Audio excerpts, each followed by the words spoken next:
आइए शुरू करते हैं न्यूज पथ पर सफर और सबसे पहले आपको दिखाते हैं ऐसी तस्वीरें जिनका जिक्र सरेरा है। ये तस्वीरें सुर्खियों में भी है और सोशल मीडिया पर भी है। इनसे आपका बाखबर होना बेहद जरूरी है क्योंकि चौराहे पर इन्हीं की चर्चा है और चर्चा देश की सबसे ठंडी जगह में विंटर कार्निवल की भी है। देखिए, ये तस्वीरें हैं भारत के सबसे ज्यादा और दुनिया की दूसरी सबसे ठंडी जगह लद्दाख के द्रास की, जहां चारों तरफ बर्फ की मोटी मोटी परतें ही नजर आ रही हैं और इसके बीच इस जगह की खूबसूरती देखने वाली है। इस बर्फीली वादी में माइनस में तापमान होने के बावजूद यहाँ चहलकदमी कर रहे इन बच्चों के चेहरों की मुस्कान मुग्ध करने वाली है। द्रास का तापमान -22 डिग्री तक लुढ़क चुका है, लेकिन इन सब के बीच भी यहाँ लोग विंटर कार्निवल का लुत्फ उठा रहे हैं। भारतीय सेना की ओर से आयोजित इस वार्षिक खेल और सांस्कृतिक उत्सव के तहत आइस हॉकी में खिलाड़ियों का जोश देखते ही बन रहा है। 3 जनवरी से यहाँ शुरू हुआ विंटर कार्निवल 13 जनवरी तक चलेगा, जिसमें आइस हॉकी के अलावा तीरंदाजी, टेंट पेगिंग जैसे दूसरे खेलों का लुत्फ भी लोग उठाते हैं।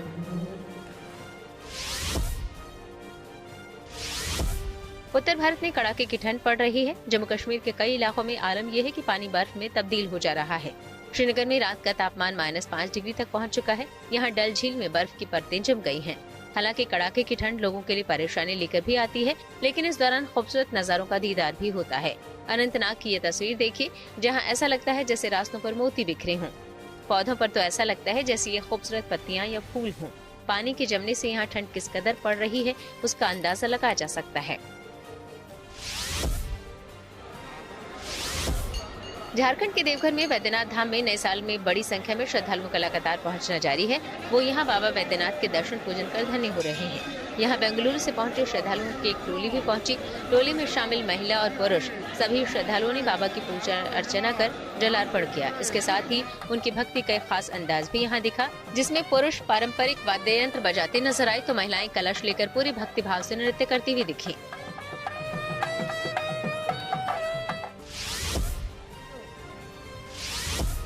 अपने गुरु के प्रति यूपी के गाजियाबाद के 2 बच्चों ने खास तरह से भक्तिभाव प्रदर्शित किया। युग और नंदिनी नाम के ये बच्चे भाई बहन हैं, जो गाजियाबाद से अयोध्या तक स्केटिंग करते हुए ही प्रभु राम की नगरी अयोध्या पहुंच गए। दरअसल 5 दिसंबर को इनके गुरु सदगुरु श्री श्रुतेश्वर महाराज का जन्मदिन होता है। गुरु के आशीर्वाद और प्रभु श्री राम की भक्ति के साथ 11 साल के युग और 9 साल की नंदिनी ने इसी तरह यात्रा पूरी करने का संकल्प लिया था। दोनों बीते साल 29 दिसंबर को घर से निकले और 800 किलोमीटर तक स्केटिंग करते हुए नए साल में 4 जनवरी को अयोध्या पहुंचे। दोनों भाई बहन अपनी यात्रा के दौरान कड़ाके की ठंड के बीच हर दिन करीब 120 किलोमीटर तक स्केटिंग करते थे। युग और नंदिनी ने हाल ही में स्टेट चैंपियनशिप में गोल्ड और ब्रॉन्ज मेडल जीतकर अपने हुनर का लोहा भी मनवा चुके हैं और अब इसी महीने दोनों नेशनल चैंपियनशिप में भी हिस्सा लेने वाले हैं। साथ ही दोनों भविष्य में स्केटिंग के जरिए ही 12 ज्योतिर्लिंगों की यात्रा करने का इरादा भी रखते हैं। ये तस्वीरें झारखंड के रामगढ़ जिले की हैं, जहां एक अनूठी पहल करते हुए एक ऐसा विशाल समूह तैयार किया गया है जो लोगों की जान बचाने में मददगार साबित हो रहा है। इस जिले में अभी तक करीब 2 लाख लोगों को CPR की ट्रेनिंग दी जा चुकी है, ताकि इमरजेंसी में ये फर्स्ट रिस्पॉन्डर की तरह काम करते हुए लोगों को बचा सके। इस जिले में जगह जगह फर्स्ट एड और CPR की ट्रेनिंग दी गई है, जिसमें लोगों ने बढ़ चढ़कर हिस्सा लिया है। जिले की करीब 25% आबादी को ये ट्रेनिंग दी जा चुकी है, जिन्हें आपदा मित्र का नाम दिया गया है। 3229 मास्टर ट्रेनर्स जिले के शहर से लेकर गांव के स्कूल, कॉलेजों, पंचायतों, खदानों और फैक्ट्रियों तक के लोगों को बड़ी तादाद में इसका प्रशिक्षण दे चुके हैं। रामगढ़ जिले में आपदा मित्र बनाने की शुरुआत जून 2025 में की गई थी, जिसमें 2 लाख लोगों को प्रशिक्षित करने का लक्ष्य रखा गया था। और अब बात करते हैं सोमनाथ के स्वाभिमान पर्व की। जी हां, सोमनाथ धाम में पूरे हर्षोल्लास के साथ सोमनाथ स्वाभिमान पर्व का शुभारंभ हो चुका है। सोमनाथ में मनाए जाने वाले स्वाभिमान पर्व की जबरदस्त तैयारियां की गई है। इस पावन मौके पर महादेव के इस धाम की दिव्य और अलौकिक छटा नजर आ रही है। मंदिर परिसर और रास्तों में लाइटिंग की गई है। प्रधानमंत्री मोदी भी 10 और 11 जनवरी को इस पर्व में शामिल होंगे, जिसके लिए विशेष तैयारियां की जा रही हैं।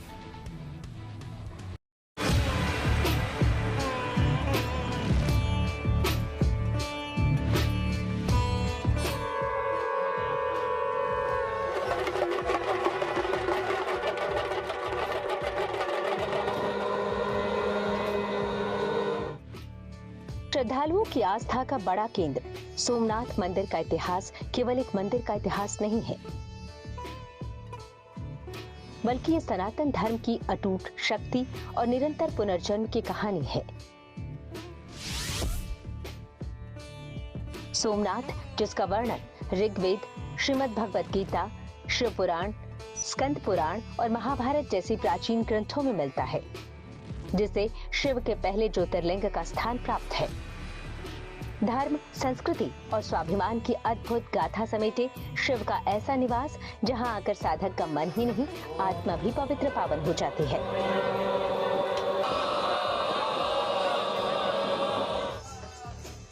सोमनाथ के उसी गौरव का अब स्वाभिमान पर्व मनाया जा रहा है। इस अवसर पर यहाँ भव्य दिव्य आयोजन हो रहे हैं। देश भर के शिव भक्तों और श्रद्धालुओं का जमावड़ा लगा है। ओम का जाप हो रहा है, मंत्रों का पाठ हो रहा है, डमरू वादन और शंखनाद हो रहा है। गुरुवार से शुरू हुआ स्वाभिमान पर्व 11 जनवरी तक चलेगा और प्रधानमंत्री मोदी, जो सोमनाथ मंदिर ट्रस्ट के अध्यक्ष हैं, वे भी इस उत्सव में हिस्सा लेंगे। ये भगवान आशुतोष औघड़दानी के सबसे चमत्कारी धाम की झलक है। सोमनाथ मंदिर का पिछले 1000 साल का इतिहास विनाश पर आस्था की विजय और पुनरुत्थान की अद्भुत गाथा है। इस मंदिर पर हुए पहले बड़े हमले के 1000 साल और इसके आधुनिक पुनर्निर्माण के 75 साल पूरे होने पर देश सोमनाथ स्वाभिमान पर्व मना रहा है। इस पर्व के दौरान सोमनाथ मंदिर के प्रांगण में 2500 ऋषि कुमारों की ओर से मंत्रोच्चार और 72 घंटे तक अखंड ओमकार जप किया जा रहा है। सोमनाथ में शौर्य गाथा कार्यक्रम को लेकर आने वाले प्रवासियों में भारी उत्साह और उमंग देखने को मिल रही है, मगर शाम होते होते सोमनाथ की ये धरती का ये माहौल है वो रंगीन हो जाता है, क्योंकि यहाँ पर जहाँ वीर हमीर जी सर्कल है वहाँ पर अलग अलग लाइटिंग की गई है और इसी रोशनी की वजह से यहाँ का माहौल है वो बदल जाता है। यहाँ से लेकर 1 किलोमीटर आगे जहाँ शंख चक्र है वहां तक का ये पूरा रास्ता है, वहां पर अलग अलग प्रकार की लाइटिंग है वो की गई है और इसी की वजह से यहाँ की रोशनी से यहाँ का माहौल है वो बदल रहा है। दिन में आपको यहाँ पर दोनों तरफ पेंटिंग मिलेगी रास्ते की और रात को यहाँ पर जो लाइटिंग की गई है उसकी रोशनी से माहौल कुछ बदल सा गया है और इसी माहौल के कारण यहाँ आने वाले श्रद्धालु हो, टूरिस्ट हो, वो रोमांचित हो उठे हैं। आज गुजरात की पवित्र धरा, सौराष्ट्र का सागर तट और सोमनाथ का कण कण शिवमय हो चुका है। महादेव के जयकारों से आकाश गुंजायमान है।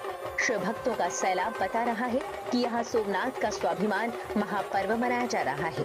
एक ऐसा आयोजन जहाँ भक्ति का दरिया बह रहा है और श्रद्धा का हिमालय गर्व से सिर उठाए खड़ा है।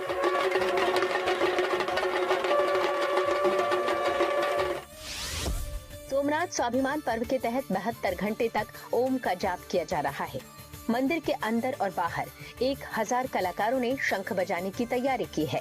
गुरुवार 8 जनवरी से शुरू हुआ ये कार्यक्रम 11 जनवरी तक चलेगा। इस उत्सव में देश भर के 2500 साधु संत शामिल हो रहे हैं। बहुत अच्छा ये माहौल देख रहे हैं। पूरा गिर सोमनाथ भगवानमय हो गया है, शिवमय हो गया है। मंदिर की व्यवस्था और सभी व्यवस्था बहुत अच्छी है। सोमनाथ आज पूरा भक्तिमय हो रहा है और पूरा यहाँ भक्तिमय वातावरण है और हम 11 तारीख को भी नरेंद्र मोदी जी खुद यहाँ आ रहे हैं, तो हमारे लिए खूब ये गर्व की बात है। इतने सालों में कभी हमने ऐसा माहौल नहीं देखा। सोमनाथ पूरा भक्तिमय हो गया है। हमें इस पर्व में जुड़ने का जो आनंद मिला है हम अपना सौभाग्य समझते हैं। इसके लिए यहाँ का वातावरण सोमनाथ का बहुत दिव्य है। इतना आनंद आ रहा है, लग रहा है यहाँ ही रुक जाए। बहुत अच्छा लग रहा है। वहीं इस पर्व में 3000 ड्रोन से मेगा शो होंगे। साथ ही 108 अश्वों की यात्रा इस पर्व के आकर्षण का अहम केंद्र होगी। इसी पर्व में शामिल होने के लिए प्रधानमंत्री मोदी भी सोमनाथ पहुंचेंगे।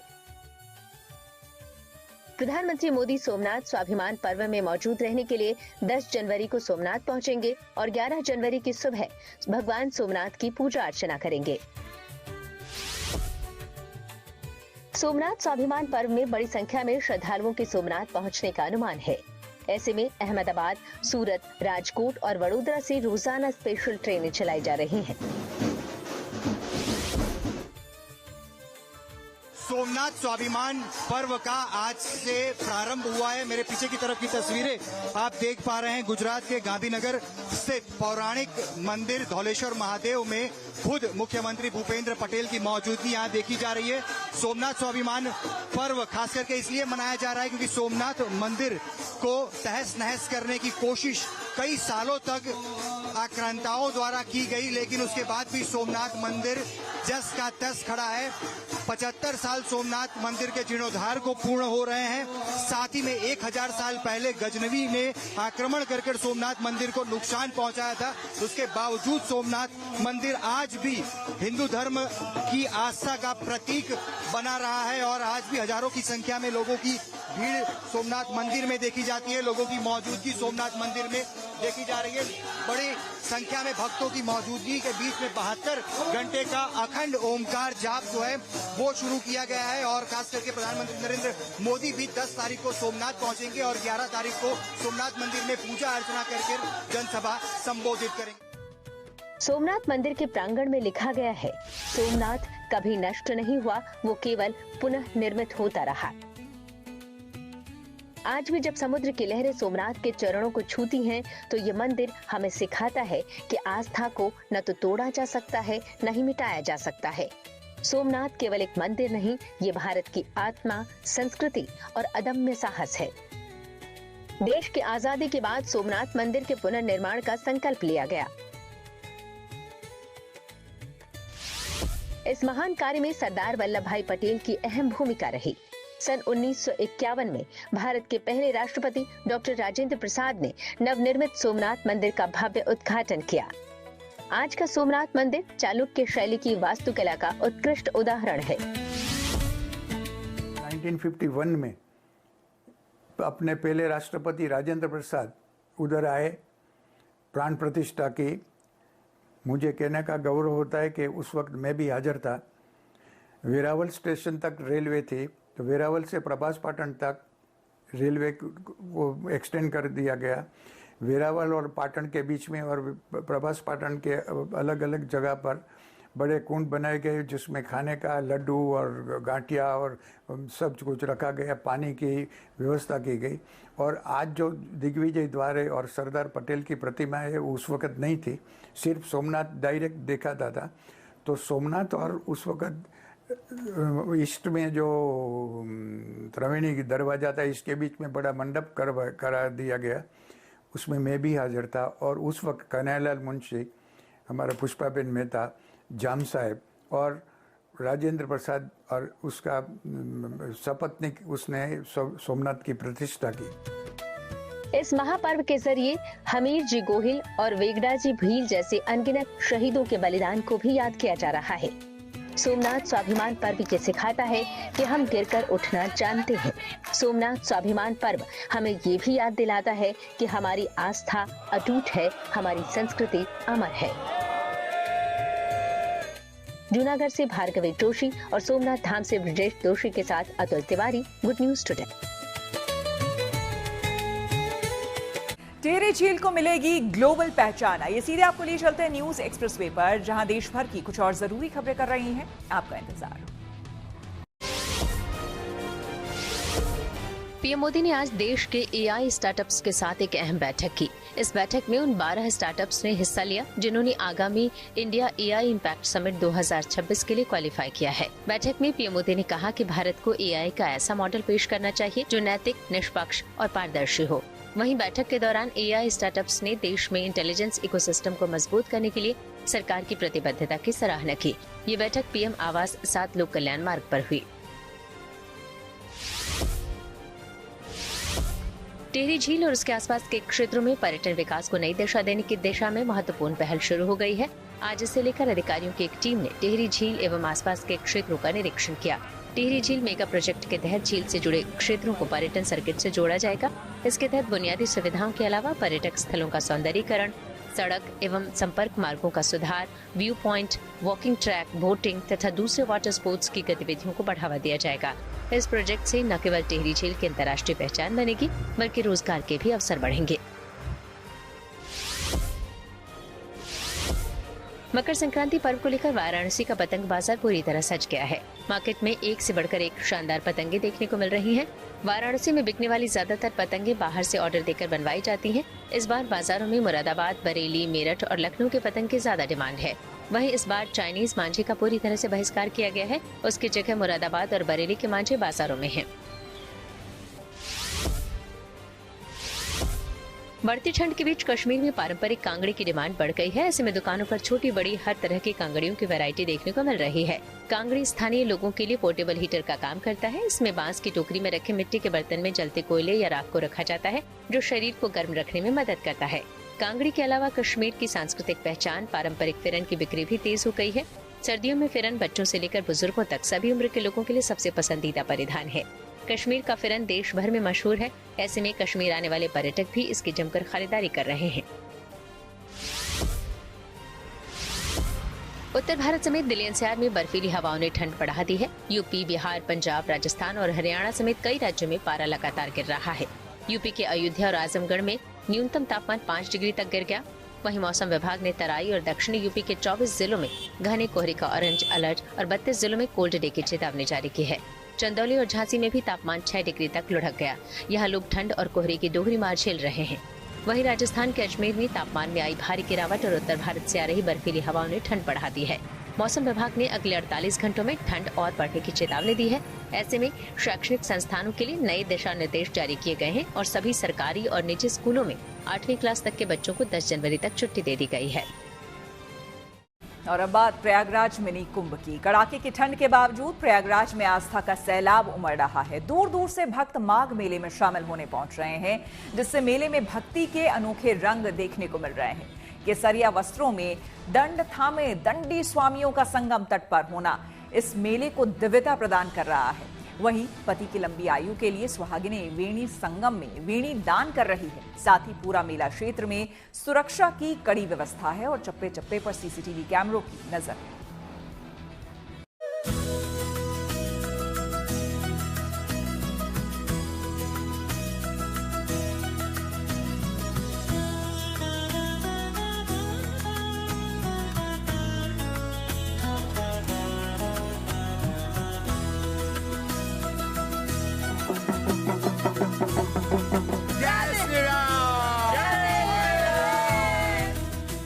कई प्राचीन ग्रंथों में प्रयागराज की महिमा का वर्णन किया गया है। प्रयाग शब्द का अर्थ होता है यज्ञों का संगम और इसे भारत के तीर्थों का राजा माना जाता है। वायु पुराण में प्रयागराज का वर्णन कुछ इस तरह किया गया है।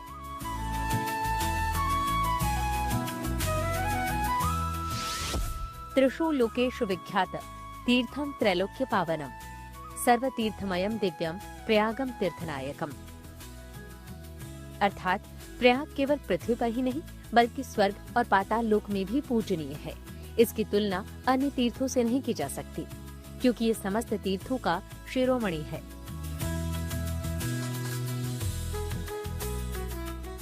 प्रयागराज में लगे माघ मेले में भक्ति के अनोखे रंग देखने को मिल रहे हैं। कहीं साधु संतों की तप साधना तो कहीं रामधुन की गूंज। मेले में भारी संख्या में श्रद्धालु स्नान दान के लिए पहुंच रहे हैं। वहीं कल्पवासियों के लिए टेंट और पीने के पानी का इंतजाम किया गया है। मेला क्षेत्र में सुरक्षा की कड़ी व्यवस्था है और चप्पे चप्पे पर सीसीटीवी कैमरों की नजर है। पुलिस के साथ साथ यूपी एटीएस और एनडीआरएफ के जवान भी मेले की सुरक्षा में तैनात हैं।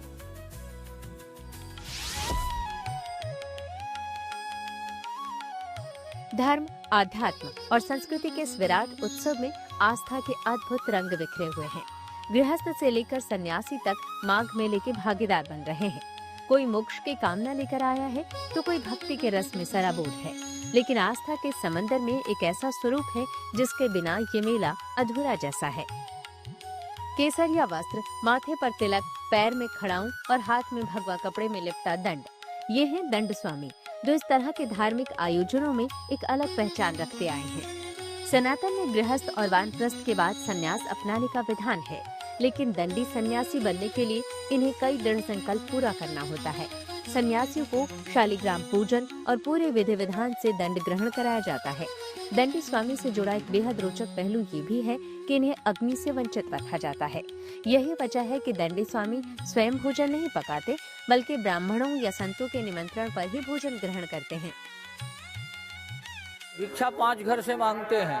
अभी भिक्षा तो प्रयाग में तो भिक्षा सब जगह भंडारा होता है, तो ब्राह्मणों के उचित जगह ही जाते हैं, सब जगह नहीं जाते दंडी स्वामी। जहाँ आमंत्रित किया जाता है वहीं जाते हैं, और शुद्ध वैदिक तरीका से भोजन बनता हो वहीं जाते हैं। ग्रंथों में वर्णित ये परंपरा बताती है कि दंडी स्वामी वही हो सकता है जिसने गृहस्थ जीवन के सभी सांसारिक बंधनों को त्याग दिया हो। ठीक वैसे ही जैसे जगत गुरु स्वामी महिषासुर जी महाराज अपना जीवन बिताते हैं। संगम की रेती पर ऐसे कई रंग हैं जिनसे परंपरा, आध्यात्म और संस्कृति का प्रसार हो रहा है।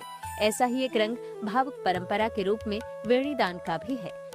दरअसल संगम तट पर इस परंपरा को महाराष्ट्र से आए कई जोड़ों ने एक साथ निभाया, जिसमें शादी के रिवाजों को दोहराते हुए चोटी का हिस्सा काटा गया। इस परंपरा के तहत सुहागिन महिलाएं अपने बालों के कुछ हिस्सों का दान त्रिवेणी को अर्पित करती हैं। शास्त्रों में इसे सौभाग्य और पति की लंबी आयु से जोड़कर देखा जाता है। संगम पे वेणीदान करने का पुण्य हमको हमारे गुरुजन ने बताया। अपने जो सनातन हिंदू संस्कृति है उसमें भी इसका उल्लेख है, और ये प्रयागराज संगम पे हम आए हैं तो ये विधि करना जरूरी समझा।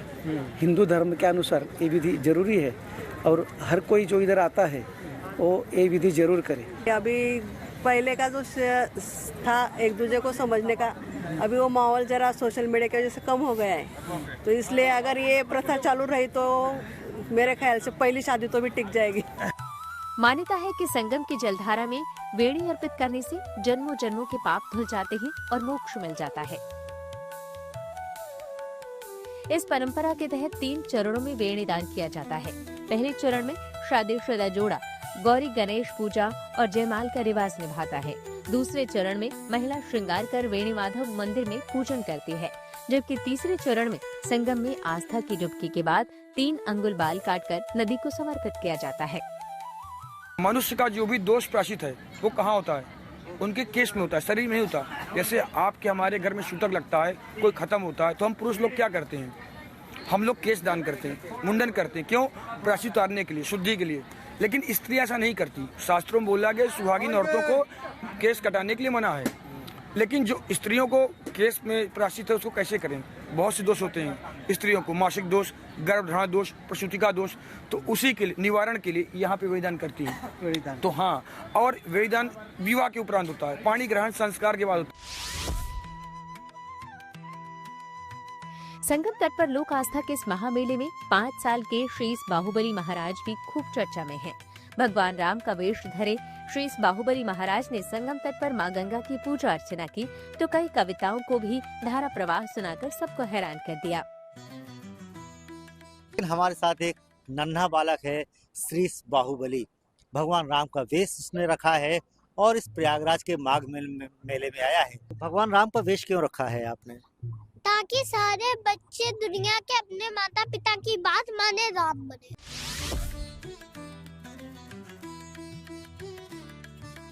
आस्था के इस महामेले में प्रसिद्ध संत देवराहा बाबा के शिष्य महंत रामदास का ये अनोखा और अद्भुत पंडाल भी आकर्षण का केंद्र बना हुआ है। झूसी पुल के नीचे ये पंडाल भीड़, शोर और बदलते ढांचों के बीच स्थिरता का प्रतीक बन गया है। इस आश्रम की विशेष पहचान है ये 20 फीट ऊंची कुटिया, जिसके भीतर देवराहा बाबा की स्मृति और भगवान का छोटा मंदिर भी स्थापित किया गया है। इस कुटिया के ठीक बगल में 4 मंजिला इमारत जितनी ऊंची अखंड ज्योति है, जो पिछले कई सालों से जल रही है। माना जाता है कि पिछले 20 वर्षों से बिना रुके ये ज्योति प्रज्वलित है और देश के कल्याण की प्रतीक मानी जाती है। पंडाल नहीं है, ये ब्रह्मर्षि योगी सम्राट श्री देवराहा सरकार का पावन मंच है। पूज्य बाबा सैकड़ों वर्षों से इस मेले में प्रतिवर्ष माघ के महीने में आया करते थे। यह आश्रम जो है वो पूज्य बाबा सरकार की स्मृति है कि ब्रह्मर्षि योगी सम्राट श्री देवराहा सरकार का मंच जो है मेले में कैसे लगता था। और यह जो आश्रम है यह भारतीय ऋषि परंपरा का आश्रम है।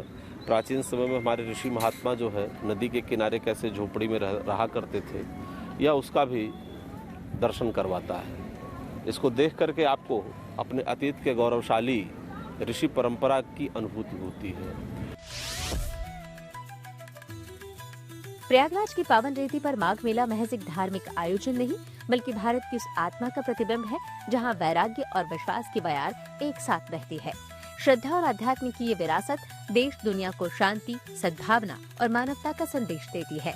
प्रयागराज से आनंदराज के साथ Pankaj Srivastava, good news today. और न्यूज पथ पर आगे है धन बाजार, जहां शेयर बाजार से लेकर कारोबार तक की सभी अहम खबरें होती हैं, जिसका सीधा रिश्ता आपकी आमदनी, आपकी जेब से होता है। तो तेज रफ्तार खबरों के बीच ये जरूरी खबरें छूट ना जाए, इसलिए सीधे आपको ले चलते हैं धन बाजार। शेयर बाजार में भारी गिरावट देखने को मिली। गुरुवार को सेंसेक्स 780 अंक लुढ़ककर 84,181 पर बंद हुआ। वहीं निफ्टी भी 264 अंक फिसला, ये गिरकर 25,877 पर आ गया। चांदी की कीमतों में भारी गिरावट आई, सोना भी फिसला। गुरुवार को दिल्ली सराफा बाजार में सोना 900 रुपए सस्ता हुआ। इसके साथ ही दिल्ली में 10 ग्राम सोने की कीमत घटकर 1,40,500 रुपए हो गई। वहीं चांदी की कीमतें भी 12,500 रुपए नीचे आई। इसके साथ ही दिल्ली में अब 1 किलो चांदी की कीमत घटकर 2,43,500 रुपए पर आ गई। गुरुवार को डॉलर के मुकाबले रुपया फिसल गया, इसमें 7 पैसे की गिरावट आई। इस तरह 1 डॉलर के मुकाबले रुपए की कीमत 89 रुपए 94 पैसे हो गई। टाटा मोटर्स ने भारतीय बाजार में अपनी popular full size SUV Tata Harrier और सफारी का पेट्रोल वर्जन लॉन्च कर दिया। कंपनी ने दोनों कारों को नए 1.5 लीटर का TGDI टर्बो पेट्रोल इंजन के साथ पेश किया है। टाटा हैरियर पेट्रोल की शुरुआती कीमत करीब 12,90,000 रुपए रखी गई है। वहीं टाटा सफारी पेट्रोल की कीमत करीब 13,30,000 रुपए रखी गई है। न्यूज पथ के सफर में अब सोशल अड्डा का रुख करते हैं, जहां आज बात होगी देश में महिलाओं के लिए सबसे सुरक्षित शहरों की। देश की आधी आबादी की सुरक्षा और उनके करियर को ध्यान में रखते हुए टॉप 10 शहरों की लिस्ट जारी हुई है। ये list work place culture consulting firm अवतार ग्रुप की 2025 की रिपोर्ट में सामने आई। इस लिस्ट में बेंगलुरु और चेन्नई सबसे बेहतर शहरों के रूप में सामने आए हैं, जहां महिलाएं सबसे ज्यादा सुरक्षित महसूस करती हैं। Top cities for women in India के चौथे एडिशन में 125 शहरों की महिलाओं की भागीदारी रही। रिपोर्ट तैयार करने के दौरान महिलाओं से सुरक्षा, भागीदारी और करियर ग्रोथ के बारे में जानकारी ली गई। इसी आधार पर तैयार टॉप 10 शहरों में बेंगलुरु ने 53.29 स्कोर के साथ पहला स्थान हासिल किया। बेंगलुरु के टॉप पर रहने की बड़ी वजह यह भी है कि यहां पर महिलाओं के लिए करियर में ग्रोथ के लिए बेहतर अवसर हैं और साथ ही उन्हें इंडस्ट्री सपोर्ट भी मिलता है। बेंगलुरु साल 2024 में भी इस लिस्ट में पहले स्थान पर था। वहीं साल 2025 में भी इस शहर ने महिलाओं की सुरक्षा में पहला मुकाम हासिल किया है। महिलाओं को सबसे ज्यादा सुरक्षा देने के मामले में दूसरे नंबर पर चेन्नई का नाम है। ये शहर 2024 में भी दूसरे नंबर पर आया था। इस लिस्ट में तीसरे नंबर पर महाराष्ट्र का पुणे शहर है और चौथे नंबर पर तेलंगाना की राजधानी हैदराबाद। वहीं मुंबई इस लिस्ट में इस साल खिसककर 5वें नंबर पर आ गया है, जो कि साल 2024 में तीसरे नंबर पर था। इसके बाद छठे नंबर पर गुरुग्राम, 7वें कोलकाता, 8वें नंबर पर अहमदाबाद, 9वें पर तिरुवनंतपुरम और 10वें स्थान पर कोयम्बटूर। हैरानी की बात अब यह है कि महिला सुरक्षा के लिहाज से टॉप 10 शहरों की लिस्ट में देश की राजधानी दिल्ली अपनी जगह नहीं बना पाई। महिला सुरक्षा, भागीदारी और करियर ग्रोथ के आधार पर तैयार इस लिस्ट को लेकर हमने दिल्ली और बेंगलुरु में लोगों से बात की और उनकी राय जानी। मैं तो हाउसवाइफ हूँ फिलहाल, मुझे वर्क प्लेस का इतना आइडिया नहीं है एंड आई डोंट नो कि वहाँ पर क्या इस समय क्या क्राइटेरिया चल रहा है। बट आई थिंक अगर ये बात कहीं से उठी है कि हाँ वहाँ पे नहीं है, इक्वालिटी नहीं है, तो नहीं होगी, क्योंकि कुछ ना कुछ तो कहीं से चलती है ना बातें। तो मेरे अकॉर्डिंग तो कुछ ना कहीं अगर है तो बट इक्वालिटी होनी चाहिए, सो दैट कि लड़कियों को आगे बढ़कर उनको मौके मिले। दिन में तो फिर भी लड़की आपको दिख जाएगी, रात को तो सब पेरेंट्स भी डरते हैं अपने बच्चों को बाहर भेजने के लिए। रूल्स रेगुलेशन होनी चाहिए, ऑब्वियसली गवर्नमेंट को रूल्स बनाने चाहिए ऐसे जिससे कि उनको बच्चे अपने हम भेज सकें। मेरी भी 2 बेटियां हैं, मैं भी चाहूँगी कि बिल्कुल सिक्योर सेफ्टी हो, so that I can also send them alone. देखिए, फर्स्ट ऑफ ऑल जो है यहाँ पे बहुत ज़्यादा सेफ्टी इश्यूज़ हैं। रात को विमेन आफ्टर 7 और 8, इनफैक्ट माई ओन मदर मुझे नहीं भेजती 7 और 8 के बाद, क्योंकि शी इज़ अफ्रेड।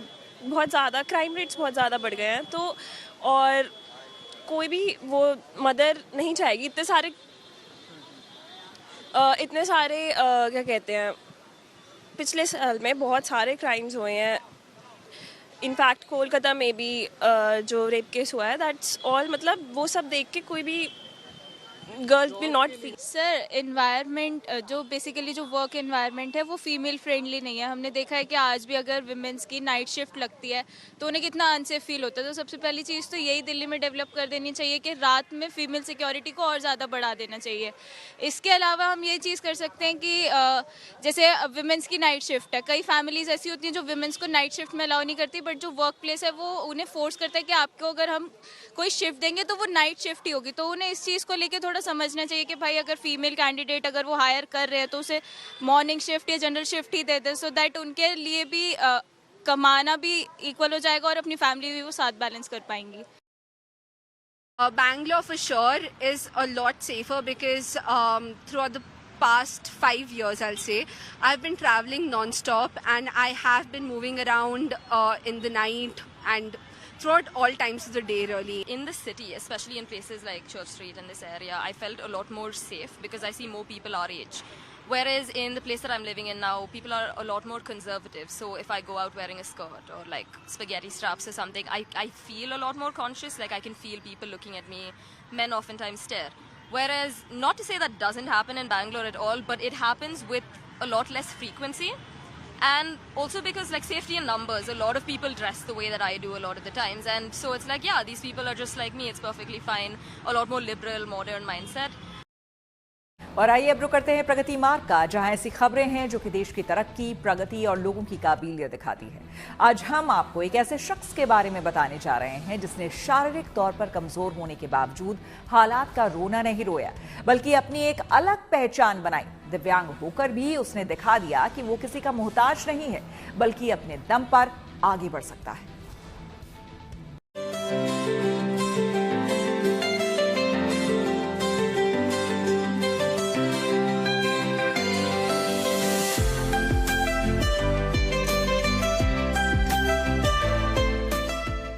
इंसान अगर खुददार हो, मेहनत कश हो, तो शारीरिक कमजोरी को धता बताते हुए वो कामयाबी की ओर कदम बढ़ा सकता है।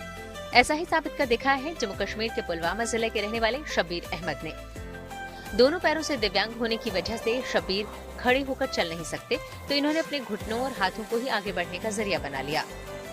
शब्बीर ने अपनी शारीरिक चुनौतियों के बावजूद हालात के आगे हथियार डालना मुनासिब नहीं समझा और अपने दम पर कुछ कर गुजरने के जज्बे के साथ आगे बढ़ने लगे और इन्हें जिनके साथ आप देख रहे हैं उनको ही अपना लिया। तमाम तरह की दुश्वारियों के बीच किसी के भरोसे रहने के बदले शब्बीर ने भेड़ पालन को चुना और आज इसमें इन्हें 20 से ज्यादा साल का अनुभव हासिल हो चुका है। लगातार कोशिशों और आधुनिक पशुधन प्रबंधन के तरीकों को अपनाते हुए इन्होंने अपना खुद का रोजगार स्थापित कर लिया। जैसे ये बंदा है, अगर दूसरा बंदा होता है वो भीख मांगते है उधर सड़क वड़क पर, मगर इसने हिम्मत नहीं हारी, ये दिन भर ऐसे ही काम करता रहता है। जो ये बंदा है माँ से पेट से ही ऐसा ही है, मगर इसने हिम्मत कभी नहीं हारी, ये इसने अपना रोजगार खुद कमाया। साल में कितना कमाता है? साल में ये कम से कम 1 लाख कमाता है। 1 लाख कमाता है। इस सुबह बेचारा 8 बजे 9 बजे, जब ये मौसम गर्म होता है तब ये 7 बजे निकलता है, शाम के 7 बजे घर वापस आता है। दिव्यांग होने के बावजूद शब्बीर अहमद अपने रोजमर्रा के कामकाज से लेकर भेड़ों को चराने तक का काम खुद करते हैं। सुबह भेड़ों को लेकर घर से निकलते हैं, उन्हें चराते हुए उनका पूरा ख्याल रखते हैं और फिर देर शाम घर लौटते हैं। घुटनों और हाथों के बल पर चलते हुए भी भेड़ों के साथ अपना सफर करते हैं। अपनी मेहनत और लगन से शब्बीर ने एक सफल भेड़ पालक के रूप में अपनी पहचान बनाई है। बहुत बार कुत्तों के साथ मुकाबला किया, बहुत बार इसने हिम्मत दिखाई और दूसरों को भी हिम्मत दिलाई। ऐसे ये बंदा है, चलता है ऐसे ही, इसने अपनी हिम्मत नहीं कभी नहीं छोड़ी। पुलवामा के डफरपुरा इलाके के रहने वाले शब्बीर अहमद की उपलब्धि ये बताती है कि साहस, कौशल और दृढ़ता से किसी भी तरह की बाधाओं को पार करके एक सम्मानजनक जीवन जीना संभव है। इनकी ये यात्रा इनके जैसे ही शारीरिक या सामाजिक चुनौतियों का सामना करने वालों के साथ ही बेरोजगार युवाओं को प्रेरणा देने वाली है। श्रीनगर से अशरफ पानी के साथ bureau report, good news today. Vijay Hazare trophy में भी गरज रहा हार्दिक पांड्या का बल्ला। जी हाँ, खेल जगत से जुड़ी ऐसी इंटरेस्टिंग खबरों को जानने के लिए आइए चलें खेल चक्कर। टीम इंडिया के ऑलराउंडर हार्दिक पांड्या विजय हजारे ट्रॉफी में बड़ौदा की ओर से शानदार बल्लेबाजी कर रहे हैं। चंडीगढ़ के खिलाफ एलीट ग्रुप बी के आखिरी मुकाबले में उन्होंने महज 31 गेंदों में 75 रन की पारी खेली, जिसमें 9 छक्के और 2 चौके उन्होंने जड़े। इससे पहले हार्दिक ने विदर्भ के खिलाफ खेलते हुए 68 गेंद में शतक लगाते हुए 133 रनों की पारी खेली थी, जिसमें 11 छक्के और 8 चौके शामिल थे। मतलब विजय हजारे ट्रॉफी के अब तक खेले गए अपने 2 मैच में पांड्या ने 20 छक्के और 11 चौके जड़ दिए। मुंबई के batter Sarfaraz Khan list A में सबसे तेज अर्धशतक लगाने वाले भारतीय बल्लेबाज बन गए हैं। उन्होंने विजय हजारे ट्रॉफी में पंजाब के खिलाफ महज 15 गेंद पर अपना अर्धशतक पूरा किया। हालांकि इसके बावजूद उनकी टीम मैच जीत नहीं सकी। जयपुर में खेले गए मैच में पंजाब ने मुंबई पर 1 रन से रोमांचक जीत दर्ज की। कल से शुरू होने जा रहा महिला क्रिकेट का सबसे बड़ा रोमांच। नवी मुंबई में कल विमेंस प्रीमियर लीग का आगाज होने जा रहा है। पहला मुकाबला मुंबई इंडियंस और रॉयल चैलेंजर्स बेंगलुरु के बीच खेला जाएगा। ये मैच शाम 7:30 बजे शुरू होगा। 9 जनवरी से शुरू हो रहे WPL में 5 फरवरी तक 22 मैच खेले जाएंगे। ये सभी मैच नवी मुंबई और बड़ौदा में होंगे। इसी के साथ न्यूज वक्त में मेरे यानी कि श्वेता झा के साथ फिलहाल इतना ही। देश दुनिया की तमाम पॉजिटिव खबरों के लिए आप देखते रहिए गुड न्यूज।